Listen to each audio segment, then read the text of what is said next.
जय गुरु जी। संगत जी, आपको पता है कि जो जिसमें हम जल प्रसाद रखते हैं गुरु जी का जो लोटा होता है वो हमेशा तांबे का ही होना चाहिए। और आप कोई भी लोटा नहीं रख सकते हैं, सिर्फ तांबे का ही रखिए। और दूसरी चीज़, उसमें आपको क्या-क्या सावधानी रखनी चाहिए, सबसे बड़ी सावधानी ये है कि आपको उसको कभी भी डिटर्जेंट या साबुन से नहीं धोना है। ये याद रखिएगा, ये बहुत इम्पोर्टेंट है। गुरुजी ने इसके लिए साफ मना किया था कि कभी भी आपको डिटर्जेंट और साबुन से नहीं धोना है। इसके लिए आप क्या कर सकते हैं, नींबू ले सकते हैं या राख ले सकते हैं। उससे आप इसको साफ करेंगे, अच्छे से वो साफ भी हो जाएगा।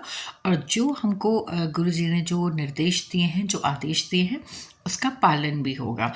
तो आप क्या किया करिए कि शाम को जब आप पूजा करते हैं, आपने उसको राख या नींबू से धुल दिया। एंड धुलने के बाद रात में उसमें जल भरिए। जल भर के उसको कवर अप कर दीजिए, ढक दीजिए किसी प्लेट से। और उसके बाद आप उसको गुरु जी के स्वरूप के सामने लेकर जाइए। वहाँ पर कम से कम आप 7 बार या 11 बार उनका मंत्र जाप करिए। मंत्र जाप करने के बाद आप उस जो लोटा है उसको गुरु जी के स्वरूप से एक बार छुआ दीजिए, टच करा दीजिए।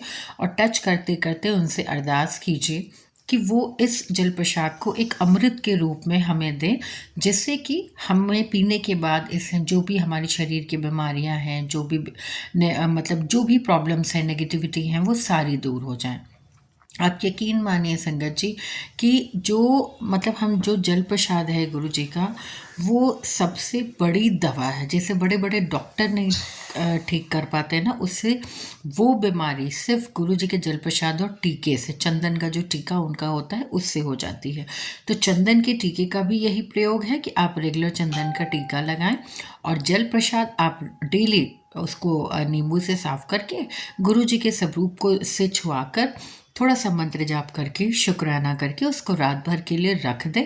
और सुबह उठने के बाद सबसे पहले जो आपको मुंह में अपने जल डालना है वो जल प्रसाद डालना है।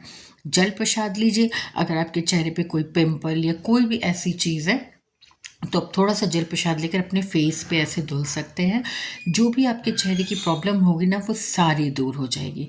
यकीन मानिए, इस जल प्रसाद में बहुत ताकत है। दुनिया की किसी भी दवा में ताकत नहीं है जितने की जल प्रसाद में है। तो जभी भी आपको साफ करना हो तांबे का लोटा तो हमेशा नींबू या राख से साफ कीजिए।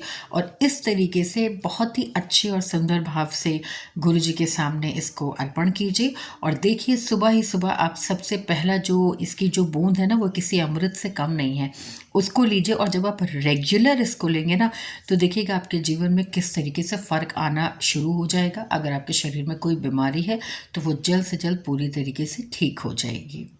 जय गुरु जी, शुक्राना गुरु जी।